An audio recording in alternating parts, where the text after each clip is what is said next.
오늘 말씀 함께 보도록 하겠습니다. 창세기 29장 1절에서 18절 말씀입니다.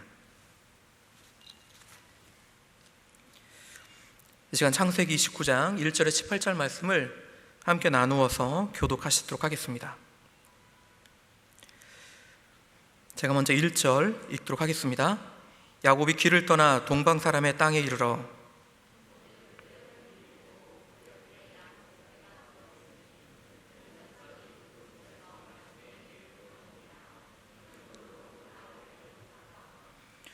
모든 떼가 모이면 그들이 우물 나귀에서 돌을 옮기고 그 양떼들에게 물을 먹이고는 우물 나귀 그 자리에 다시 그 돌을 덮더라.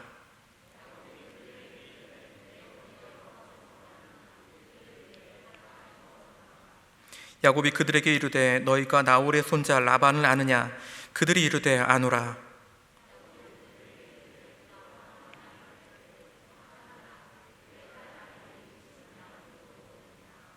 야곱이 이르되 해가 아직 높은즉 가축 모일 때가 아니니 양에게 물을 먹이고 가서 풀을 뜯기라 하라.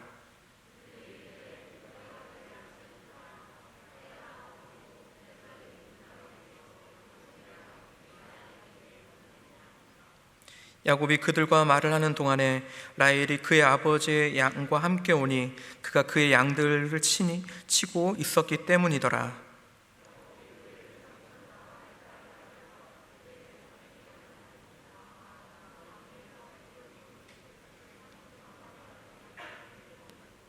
그가 라헬에게 입맞추고 소리내어 울며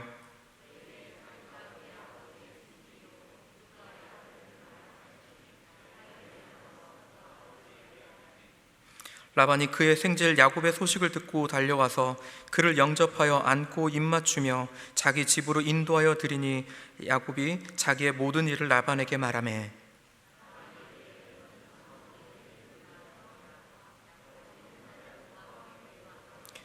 라반이 야곱에게 이르되 내가 비록 내 생질이나 어찌 그저 내 일을 하겠느냐?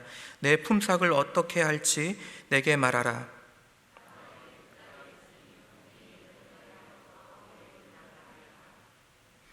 레아는 시력이 약하고 라헬은 곱고 아립다우니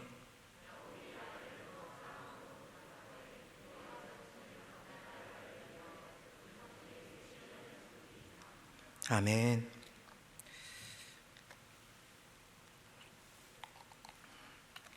안녕하세요. 올해부터 당리동과 한시 솔마를 맡게 된 전종신 목사라고 합니다. 올해도 우리 호산나 교회를 담당하시는 우리 모든 성도님들에게 하나님의 인도하심이 또 하나님의 역사하심이 충만하게 임하기를 예수님의 이름으로 축복드립니다. 올해 우리는 참된 예배 공동체라는 표어를 가지고 올 한 해를 지금 시작하고 있습니다. 비록 코로나로 인하여서 많은 수가 모여서 함께 예배 드리는 못하고 있지만 그러나 우리 있는 자리에서 참된 예배 공동체로서 나아갈 수 있기를 예수님의 이름으로 축원합니다. 그런 의미에서요, 우리 먼저 이 시간 한 가지를 점검하고 나갔으면 좋겠는데요. 성도 여러분, 지금 어떤 마음으로 지금 이 자리 가운데 계십니까? 한번 지금 우리의 마음을 한번 생각해 봤으면 좋겠습니다. 우리가 지금 예배 드리러 왔는데요, 우리 예배 드리러 올 때 어떤 마음을 가지고 지금 이 자리에 앉아 계십니까? 성도 여러분, 하나님께서는요 지금 우리의 예배를 받으시고 계십니다. 믿으십니까? 뿐만 아니라 하나님께서는 우리 예배를 받으시기 위해 이 자리에 임재하고 계십니다. 그것 또한 믿으십니까? 자, 그렇다면 하나님께서 우리 예배를 받으시기 위해 이 자리 가운데 임재하고 계시는데 그렇다면 우리가 어떤 마음으로 예배를 드려야 될까요? 우리는 이것을 생각하면서 오늘의 말씀을 들었으면 좋겠습니다. 우리는 예수님을 통하여서 하나님의 놀라운 선물인 구원을 선물로 받은 사람들입니다. 이 구원이 얼마나 큰 선물인지 또 우리에게 이 선물이 주어지기 위해서 어떠한 희생을 하나님께서 치르셨는지 예수님께서 치르셨는지를 너무나도 잘 알고 있습니다. 그렇기 때문에 우리는 이 구원이라는 단어를 생각하면 그때 그 감격, 그 기쁨을 잊을 수가 없습니다. 우리 모두가 아마 그러한 감격과 기쁨을 가지고 아마 예수님을 믿기 시작했을 것입니다. 그리고 그 기쁨을 가지고 예배를 드렸다라는 것이죠. 나를 구원하시고 나를 사랑하시는 그 하나님, 그 사랑하시는 하나님을 내가 느끼면서 예배드렸던 그때가 우리 모두에게 있었다라는 것이죠. 우리는 지금 그 은혜가 있었기 때문에 이 자리 가운데 있는 것입니다. 그리고 지금도 그 하나님께 감사함으로 예배드릴 수 있다라는 것이죠. 바라기는 그때 그 기쁨, 구원을 받았을 때 그때 그 은혜, 그리고 예배를 드렸을 때 예배를 통하여 회복되어지는 우리들의 마음이 다시 한번 이 시간 이 예배를 통하여서 또 계속해서 드려질 우리 예배를 통하여서 우리가 맛보고 즐거워하며 하나님을 찬양할 수 있는 은혜가 넘쳐나기를 바랍니다. 자, 그런데요, 우리 주변을 보게 되어지면 예수님을 믿는다고 말을 하는데 과연 저 사람이 예수를 믿는 사람인가? 라고 의심이 들 정도로 행동을 하는 사람들이 간혹 있습니다. 아마 그런 사람들을 보신 적이 있을 것입니다. 같이 신앙생활을 하다가 심지어 같은 교회 성도임에도 불구하고 어느 날 그 성도가 행동하는 그 모습이 과연 예수님을 믿는 사람이라고 말할 수 있을까? 라고 생각할 정도로 의심이 드는 그런 때가 있다라는 것이죠. 아마 그런 때를 경험하였을 때 답답한 마음이 들었을 것입니다. 왜냐하면 그렇게 성도가 행동해서는 안 된다라는 것을 우리 모두가 잘 알기 때문에 그렇습니다. 그런데요, 생각을 바꾸어서요, 간혹요, 우리들의 마음 가운데 내가 왜 그랬지? 믿는 내가 왜 이렇게 행동했지? 라고 생각이 드는 때가 있습니다. 분명히 그때는 몰랐는데 시간이 지나고 보니까 내가 왜 이랬지? 믿는 사람으로서 이래서는 안 됐는데 라는 그런 생각이 들 때가 있다라는 것이죠. 사실 우리는 지금 어느 때보다도 참된 예배 공동체의 모습이 필요한 시기를 살아가고 있습니다. 하나님의 임재를 사모하는 그 예배를, 그리고 우리의 삶 가운데 예수님과 동행하는 그 예배를 드려야 되는 우리의 모습이 필요한 시기다라는 것이죠. 그런데 성도 여러분, 우리가 지금 그러한 모습을 제대로 살아가고 있는지 한번 생각해 봐야 한다라는 것입니다. 과연 나는 그런 예배를 제대로 드리고 있는가? 이 시기에 그러한 참된 예배자가 필요한데, 그런 예배자를 이 시대가 또한 요구하고 있는데, 또 한국교회가 요구하고 있는데 내가 그 모습 가운데 살아가고 있는가라는 것입니다. 그런데요, 만약 우리가 그와 같은 참된 예배 공동체로 살아갈 수 있는 방법이 있다라고 한다면, 또 하나님께서 그것을 우리에게 알려주신다라고 한다면, 또 하나님께서 우리를 섭리하여서 그런 참된 예배 공동체의 모습으로, 예배자의 모습으로 이끌어 가시겠다라고 말씀하신다면 성도 여러분은 어떻게 하시겠습니까?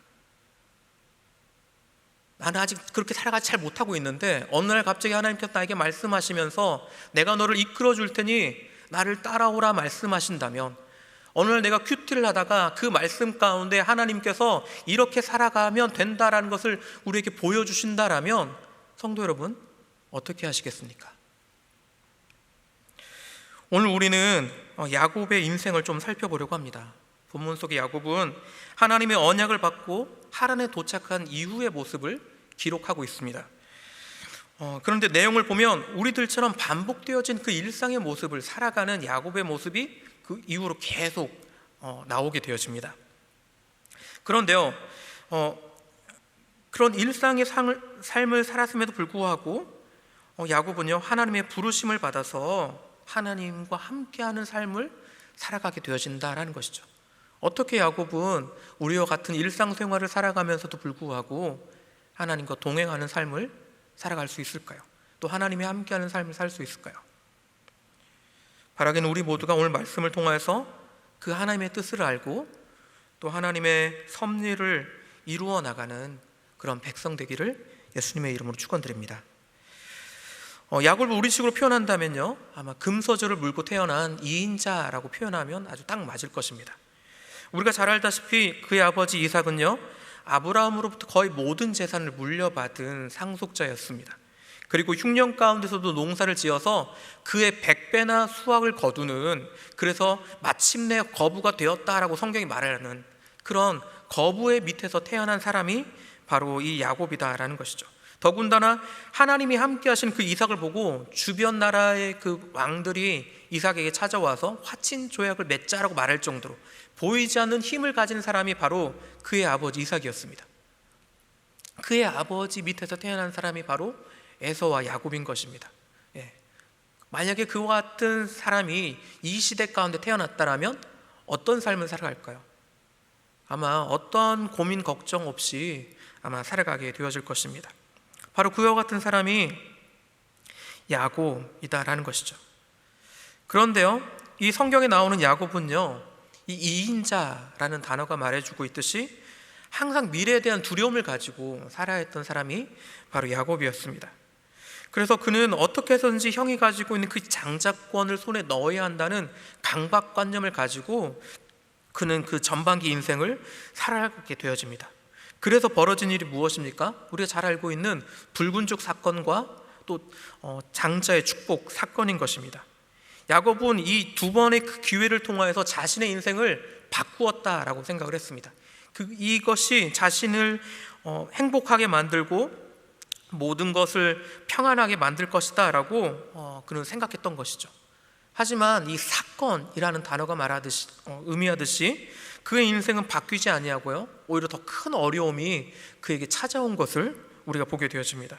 바로 형 에서의 살인 협박을 피해서 도망치듯 그 고향을 떠나서 도망가야 했던 그런 삶을 살아야 했던 사람이 바로 이 야곱이다라는 것이죠. 그런데요, 이와 같이 자신의 방법을 믿다가 자신만을 믿고 살다가 실패한 이 야곱의 모습을 보면요, 마치 우리의 모습을 보는 것 같아 좀 쓸쓸한 부분들이 있습니다. 왜냐하면 우리들도 나름대로 계획을 세우고 도전하지만 정작 우리 앞에 돌아오는 그 현실의 모습은 작심삼일, 또 적자생존, 또 내일은 남몰라요와 같은 그런 단어들만 나열되는 현실이기 때문에 그렇습니다. 제일 처음에는 뭔가 잘 될 거라고 생각을 했는데 막상 해보고 나면 여전히 적자생존의 시대 가운데 작심삼일로만 끝나는, 결국은 내일 일을 또 걱정하며 살아야만 하는 그런 우리들을 본다라는 것이죠. 그렇다면 우리는 어떻게 살아야 지금과는 다른 미래를 꿈꾸며 살아갈 수 있을까요? 오늘 본문을 통해서 우리가 그 사실을 발견하고자 합니다. 첫 번째, 하나님은 자신이 선택한 사람의 인생을 섭리하십니다. 하나님은 자신이 선택한 사람의 인생을 섭리하신다라고 오늘 본문을 통하여 우리에게 이야기해 주고 있습니다. 야곱은 모든 것을 이루었다 생각하는 그날 모든 것을 잃고 자신의 고향을 떠나야만 했습니다. 아마도 야곱은 자신의 인생 이제는 끝났다라고 아마 생각을 했을 것입니다. 평생 동안 형을 이기려고 노력했는데 모든 것이 숲으로 돌아갔을 뿐만 아니라 아버지 이삭마저도 진노하셨기 때문에 그렇습니다. 다행히 어머니 리브가의 도움으로 결혼을 핑계 삼아서 길을 떠날 수 있었지만 그는 정작 결혼에 필요한 그런 결혼 패물도 제대로 준비하지 못한 채 떠나야만 했기 때문에 그렇습니다. 그런데요, 하나님은 그런 야곱을 찾아와서 놀라운 예언의 말씀을 허락해 주십니다. 그것도 사닥다리의 환상을 보여주시면서 비록 지금은 도망자의 길이지만 나중에는 아브라함의 그 언약을 이루어서 그 축복을 받아서 돌아오게 하시겠다라는 그 놀라운 말씀을 그에게 허락하셨다라는 것이죠. 왜 하나님은 이처럼 자신의 죄로 인하여 도망가고 있는 그 야곱에게 이와 같은 놀라운 축복의 말씀을 허락하셨을까요?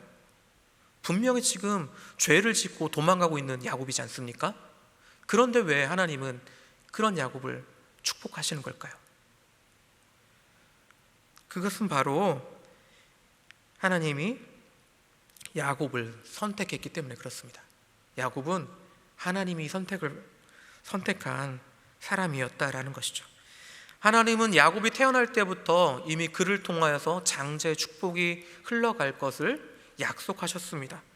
그리고 하나님은 이 선택받은 야곱을 지금 포기하지 않기 위해서 지금 다시 나타나 그를 일으키시면서 그를 회복시키고 있는 것입니다.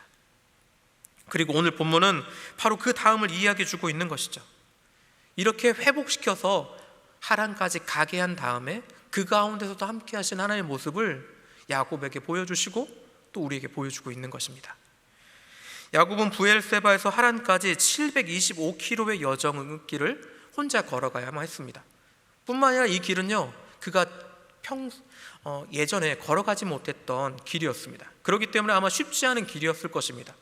혼자 그 사막길을 걸어간다는 것, 광야길을 걸어간다는 것은 너무나 위험천만한 일이기 때문에 그렇습니다.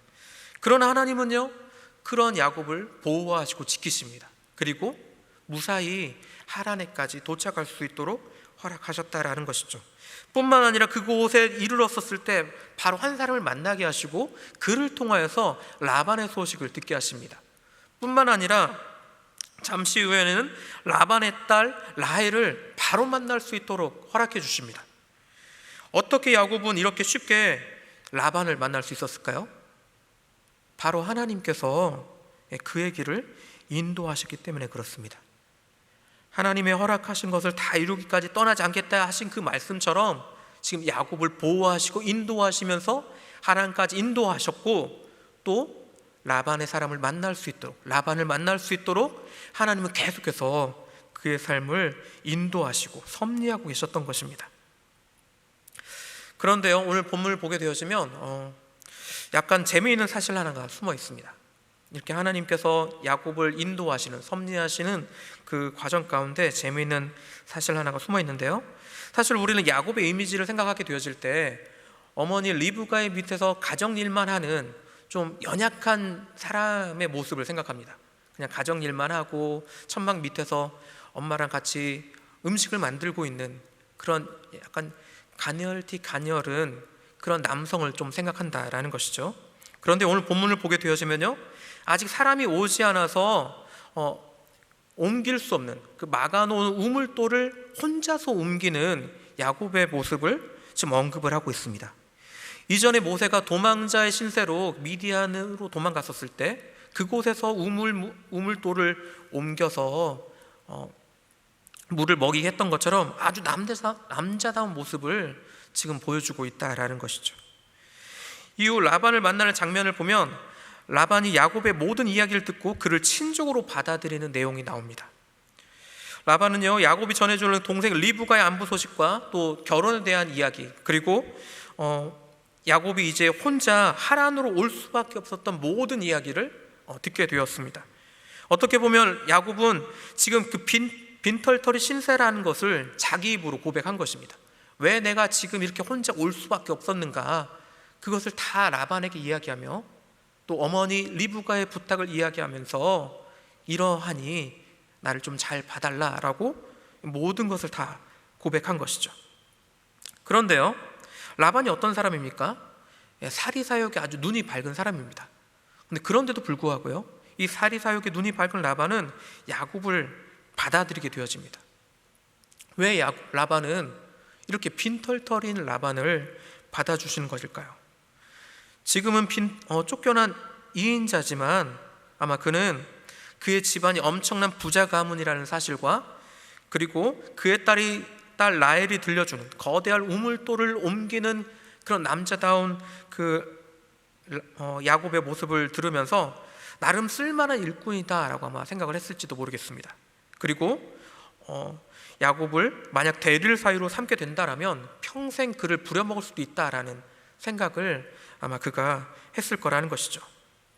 이처럼 라반은 야곱을 바라보면서 자기 사욕을 채울 수 있는 그런 것들을 생각하면서 지금 그를 맞이하고 있는 것입니다. 물론 야곱은 이런 라반의 속셈을 전혀 눈치챌 수가 없었습니다. 왜냐하면 지금 야곱은 라반이 어떤 사람인지를 전혀 모르기 때문에 그렇습니다. 처음 지금 외삼촌 라반을 만나는 순간이기 때문에 그렇습니다. 그저 아무것도 없는 자신을 친족처럼 받아주고, 그리고 때로는 친자식처럼 여기며 또 친자식이 일할 때 자기도 친자식처럼 나가서 일하라고 말을 하는 아주 그냥 후더분한 그런 삼촌으로만 여겼다라는 것이죠. 빈털터리로 먼 타지에서 의지할 사람이라고는 라반밖에 없는 상황에서 야곱은 지금 다른 생각이라고는 눈꼽만치도 할 수 없는 그런 상황이었던 것입니다. 그만큼 그의 인생은 지금 가장 밑바닥까지 내려와 있는 인생이었다라는 것이죠. 그러나 그런 그에게도 믿는 구석이 하나 있었습니다. 그것이 무엇일까요? 바로 이곳 하란에 오기 전에 자신을 만나 주셨던 하나님입니다. 하나님께서 자신을 만나 주시고 자신에게 약속하셨던 것, 그리고 이제 그 여정 가운데 자신을 보호하시고 인도하시고 라반을 만나게 하신 그 하나님을 기억하면서 이후의 삶 또한 하나님께서 자신을 지키실 것을, 보호해 주실 것을 그는 믿고 있었던 것이죠. 그 사실을 믿으며 하루하루를 살아갔던 것입니다. 그런데요, 그런 어느 날 외삼촌 라반이 열심히 일하고 돌아오는 라반을 불러서 그에게 일할 품삯을 정해주겠다라는 말을 하게 되어집니다. 이 야곱은 평소에 흠모하고 있었던 아리따운 라헬을 자신에게 달라라고 제안을 합니다. 아직 라반의 눈에 비친 야곱은요, 빈털털이었습니다. 그렇기 때문에 지금 야곱이 하는 이 말은요, 쉽게 받아들일 수 없는 제안입니다. 왜냐하면 빈털털인 사람에게 자신의 딸을 줄 수 없기 때문에 그렇다라는 것이죠. 그런데 라반은요, 어떻게 합니까? 이 제안을 수락하게 되어집니다. 어떻게 이런 일이 가능할까요? 분명히 라반은 진짜 사리사욕에 아주 눈이 밝은 사람인데, 계산이 아주 빠른 사람인데, 어떻게 이 빈털털인 이 야곱이 하는 이 말을 들으며 라헬을 달라고 하는 이 도둑놈 같은 말을 들으면서 그렇게 하겠다라고 했을까요? 바로 하나님의 섭리가 그 가운데 있었던 것입니다. 비록 7년이라는 결혼을 위해서 7년을 봉사하겠다는 말을 걸긴 했지만, 모든 주도권을 가지고 있는 라반의 마음을 이 하나님이 움직이셨기 때문에 이 모든 일이 가능했다라는 것이죠. 이처럼 하나님은 하나님이 선택한 백성의 인생을 섭리하고 계시는 것입니다. 똑같은 사람의 모습, 사람의 생활의 모습 같지만 그 가운데서 하나님께서 섭리하시면서 하나님의 사람을 보호하시고 인도하신다라는 것입니다. 이와 같은 하나님의 섭리가 똑같은 하나님의 선택을 받은 우리 모두에게 임하길 바랍니다. 그런데요, 문제는 이런 하나님의 섭리는 우리의 생각과는 다를 때가 있다라는 것입니다. 하나님의 섭리는 우리의 생각과는 다를 때가 있다라는 게 문제입니다.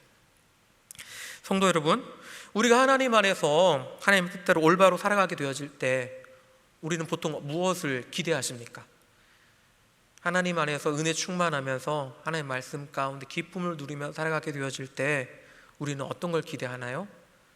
아마 하나님이 주시는 축복, 하나님이 주시는 평안, 하나님이 주시는 은혜, 하나님이 주시는 행복을 생각하면서 그 모든 것이 우리의 가정과 우리의 자녀와 우리의 삶 가운데 임하기를 바라며 살아가게 되어질 것입니다. 저도 대학생 때요, 제 인생 들어서 가장 열심히 하나님을 섬기려 노력하고 가장 믿음 가운데 반응하려고 노력했던 때가 있었습니다. 대학교에 있는 선교단체에 들어가서 누구보다 더 열심히 하나님을 믿으려고 노력하면서 나갔던 그때였습니다. 심지어 그때는요, 3일 금식 수련회를 마치고 온 다음 날이었습니다. 그런 제가 얼마나 하나님에서 은혜 충만하고 기쁨 가운데 다음 날을 맞이했겠습니까? 그날요, 제 한 친구가 찾아왔습니다. 고등학교 때까지 같이 신앙생활했던 친구였습니다. 그 친구가 오랜만에 찾아와가지고 저보다 먼저 사회생활을 했던 친구인데요, 그 친구가 이제 자기 사업을 시작하는데 약간의 도움이 필요하다라는 것입니다. 그래가지고요, 저는 어린 마음에 그 친구를 돕기로 결정을 했습니다. 그래서 여러 가지 계약의 서류에 도장도 찍고 막 그랬었는데요. 그런데요, 며칠이 지난 다음에 저는 그 친구에게 사기당했다라는 것을 이제 알게 되었습니다. 저는 가장 기쁜 그때 또 선량한 마음으로 그 친구를 돕는다라고 생각을 했는데, 며칠이 지난 다음에, 몇 주가 지난 다음에 이것이 모든 것이 사기였다라는 것을 알게 되었을 때 제 마음이 어땠을까요?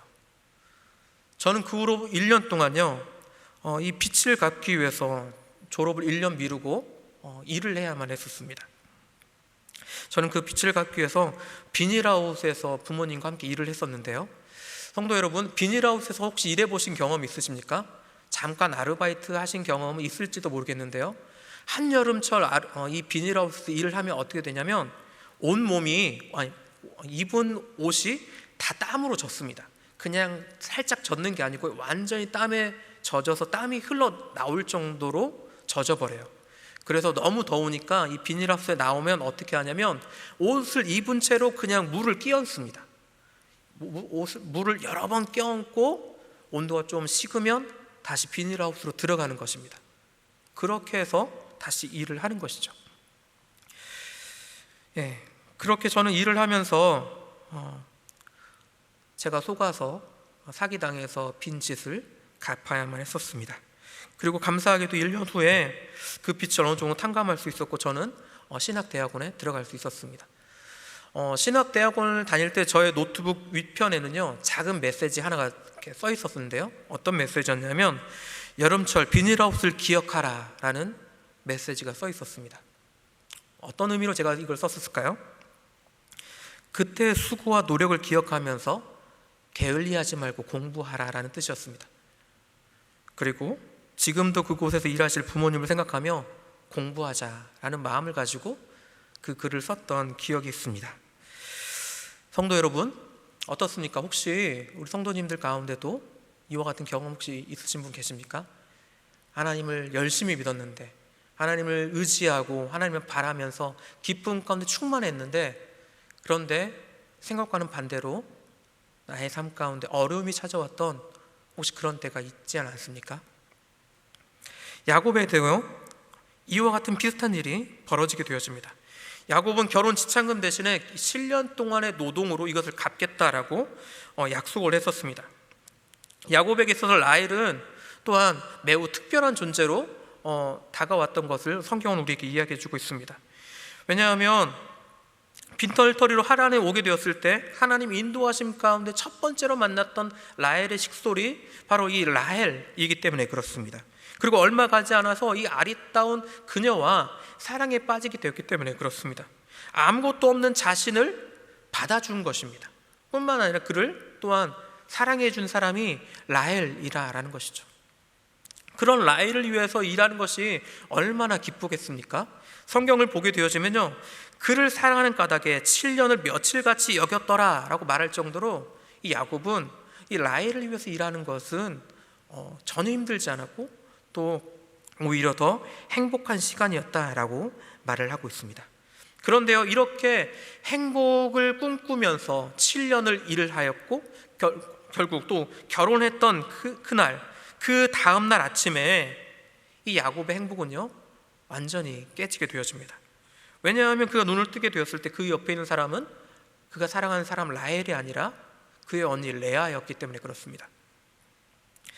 그것도 자신이 유일하게 의지할 수밖에 없었던 외삼촌 라반이 지금 사기를 친 것입니다. 자기가 그렇게 유일하게 믿었던 사람인데 그 라반이 지금 사기를 친 것이죠. 야곱은 억울한 마음에 그 라반을 찾아갑니다. 하지만 외삼촌 라반은 아주 당당하게 자신을 변호합니다. 이 지역 풍속이 언니보다 아우를 먼저 결혼시키는 일이 없다라고 발뺌을 하는 것입니다. 근데요, 그러면서 하나를 제안합니다. 7일 후에 라헬과 결혼할 수 있게 해주겠다라는 것입니다. 대신 다시 7년을 더 일하라 라고 그에게 말을 했다라는 것이죠. 이 얼마나 말이 안 되는 말입니까? 사기도 이런 사기가 아마 없을 것입니다.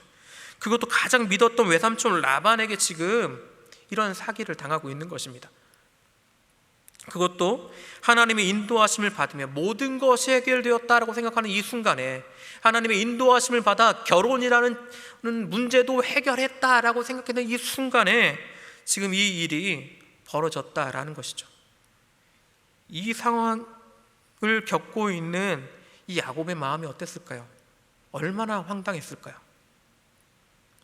그런데요, 이상하게도 그는 아무런 저항 없이 이 라반의 말을 수락하게 되어집니다.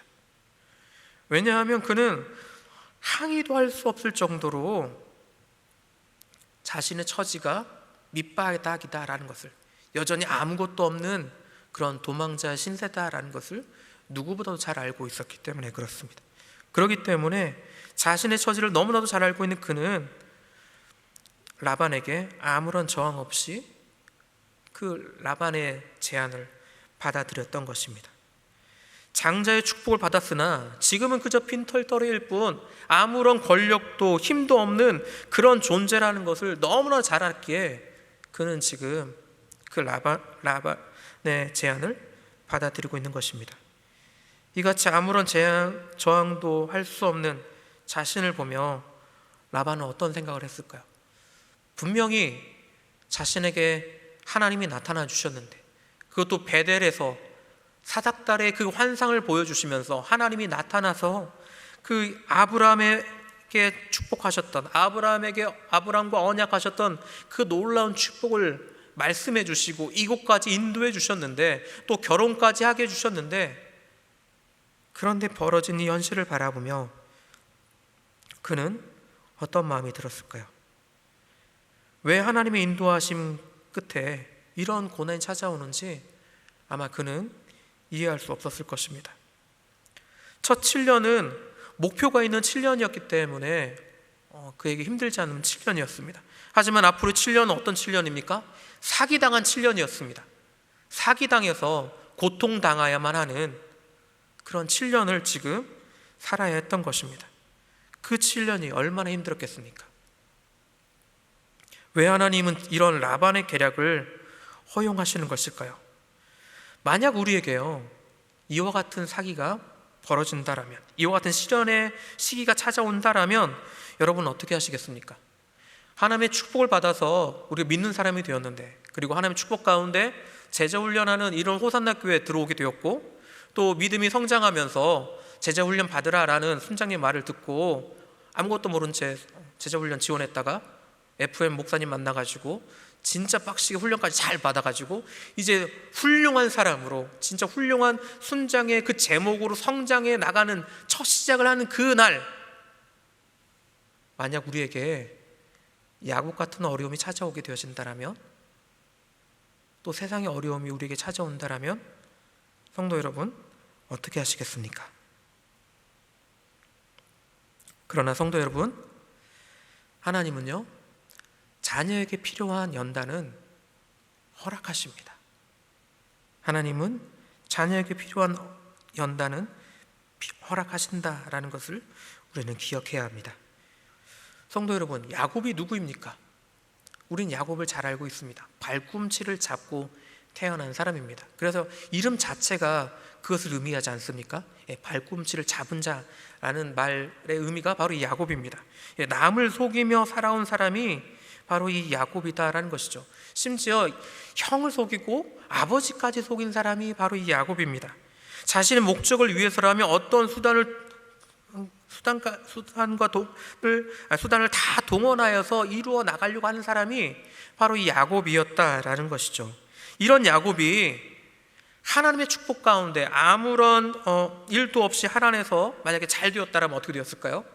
지금 하나님의 축복을 받아서 베델의 사닥달의 환상을 보고 하나님 도착해서 라반을 만나서 나중에 라헬과 결혼해서 잘 먹고 잘 살았다라고 끝나버리게 되어진다면 우리는 이 성경의 내용을 바라보면서 어떤 것을 바라볼 수 있을까요? 지금 야곱은 하란에 도망쳐 와 있는 상황이었습니다. 무엇 때문에 도망쳤습니까? 자신의 죄 때문에 지금 도망쳐 온 사람이다라는 것이죠. 그런데 그런 그가 아무런 반성 없이 그곳에서 성공했다라면 어떻게 되었겠습니까? 아마 그는요, 자신의 인생을 더 이상 생각해 보려 하지 않았을 것입니다. 왜냐하면 자신의 인생이 잘 되기 때문에 그렇습니다. 하나님이 축복해 주신다라는 그 생각만 믿고 그냥 살았을 거라는 것이죠. 그는 아무런 회개 없이 구원의 기쁨을 누리는 그런 사람처럼 살았을 거라는 것이죠. 그런데요, 회개 없이 구원의 기쁨을 누리는 사람, 그런 사람이 만약 진짜 우리들 가운데 있다라면 제대로 된 사람이겠습니까? 그러나 지금 야곱은 어떻습니까? 이전에는 자신이 사기를 치는 인생을 살았지만 지금은 사기 당하는 아픔을 겪고 보니 다른 사람의 아픔이 아마 보이기 시작했을 것입니다. 예전에는 자기가 속이는 입장이어서 몰랐는데 자기가 속고 보니까 속은 자의 마음을 알겠다라는 것이죠. 또 속이는 자가 얼마나 나쁜 행동인지, 얼마나 나쁜 사람인지를 깨달았을 거라는 것이죠. 즉 야곱은 지금 자기 반성의 시간을 갖게 된 것입니다. 물론 당시 야곱은 이 모든 것을 받아들이기에는 힘들었을 것입니다. 왜냐하면 지금 눈앞에 보이는 것은 고난뿐이기 때문에 그렇습니다. 하나님이 주신 깨달음보다는 당장 자기 눈앞에 찾아오는 고난뿐이기 때문에 이것을 쉽게 깨달을 수 없다라는 것이죠. 말대 안 되는 그 계약으로 인해서 7년 동안 종살이를 해야만 했던 사람이 바로 이 야곱이기 때문에 그렇습니다. 야곱이 하란에 온 목적 중에 하나는요, 앞에서도 언급했지만 결혼이었습니다. 그러나 이러한 결혼은요, 지금 그가 기대하지 않았던 모습이었습니다. 사랑한 사람과 결혼했지만 그러나 또 다른 아내를 지금 맞이해야 했기 때문에 그렇습니다. 물론 고대 족장 시대 때 그 풍속을 보게 되어지면 두 자매와 결혼하는 그 족장 이야기들이 간간히 기록되어져 있는 것을 볼 수 있습니다. 하지만 야곱의 상황은요 아주 달랐습니다. 예전에 그 족장들은요 자신의 힘을 과시하기 위해서 두 아내를 맞이했었는데요. 그런데 지금 야곱은 어떻습니까? 아무것도 없는 가운데서 이와 같은 결혼을 해야 했다라는 것입니다. 더군다나 7년의 노예 계약을 통해서 지금 이와 같은 결혼을 맺었다라는 것이죠. 7년의 그 노예 계약과 같은 족쇄로 이 두 자매를 부인으로 얻은 것이기 때문에 그렇습니다. 야곱이 이 두 아내를 바라보면서 어떤 마음이 들었을까요?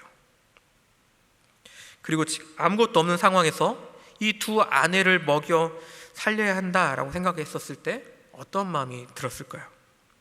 아마 두 식구를 먹여 살리기 위해서 그는 더 많은 노력을 해야 한다라는 그런 부담감을 가졌을 것입니다.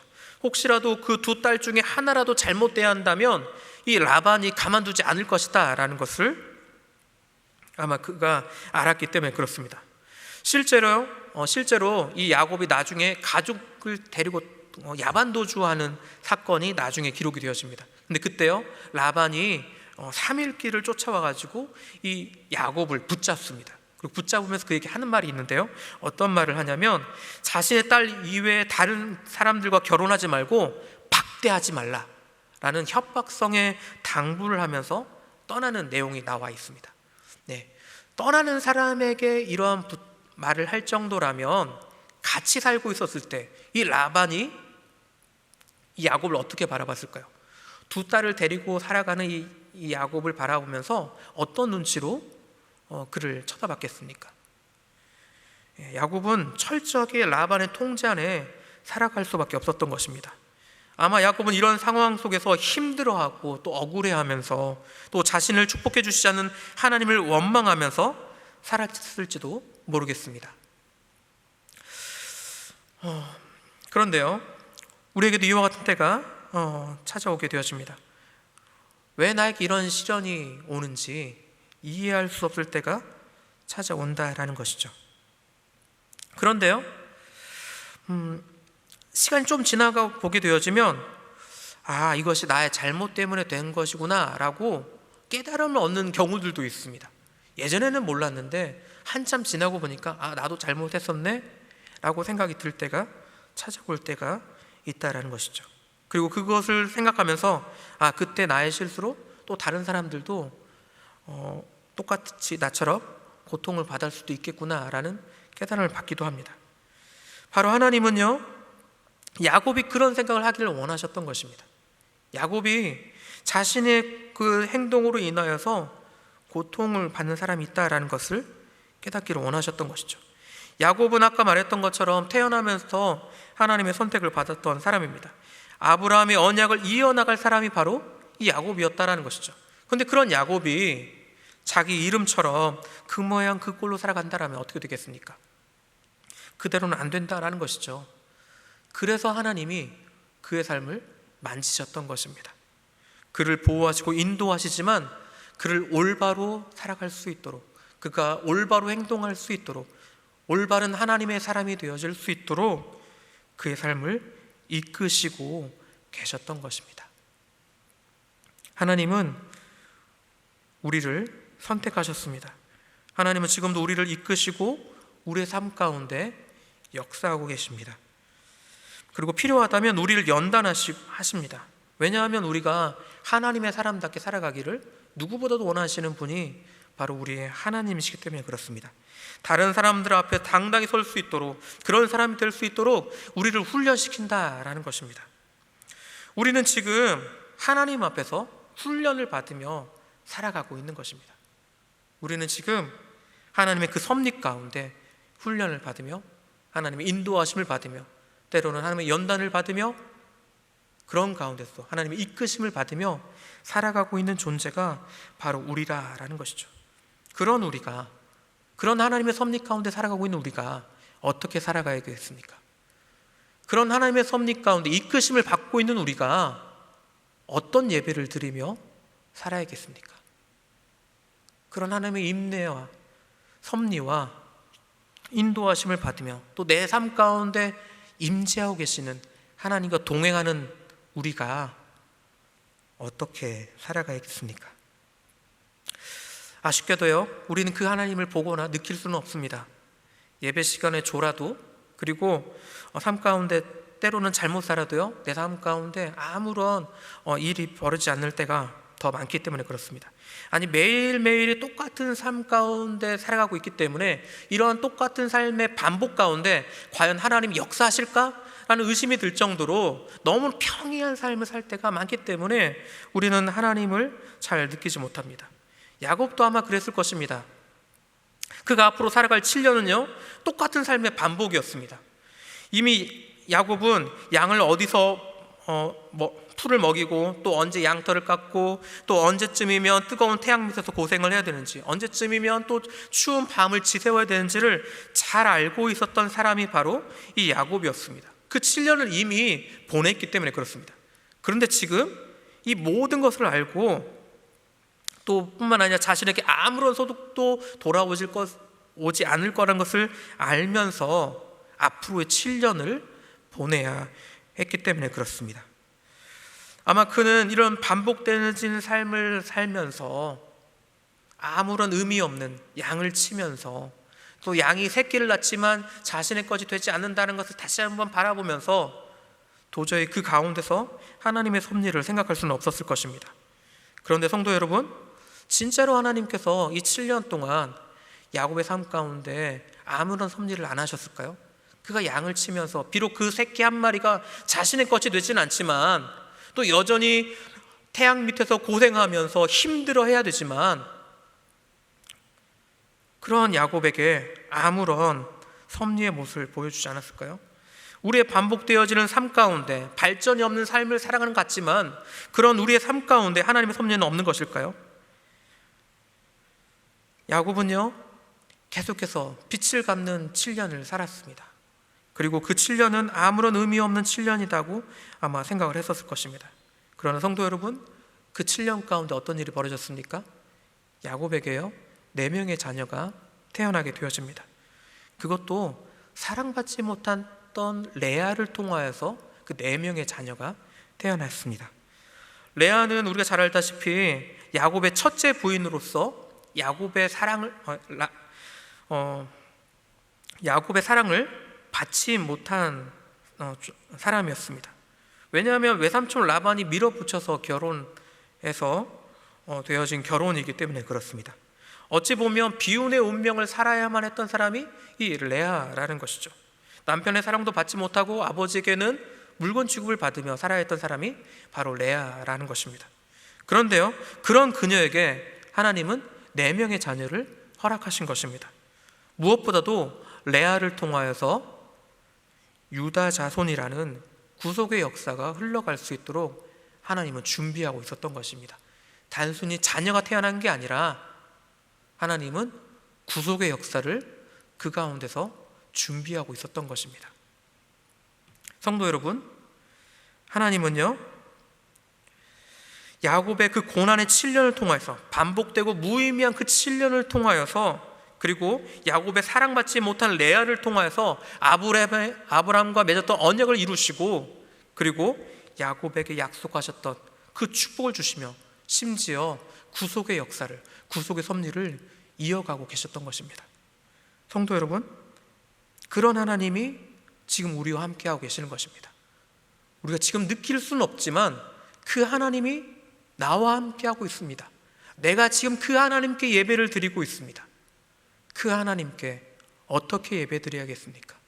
그 하나님과 동행하는 삶이 어떤 삶이어야겠습니까?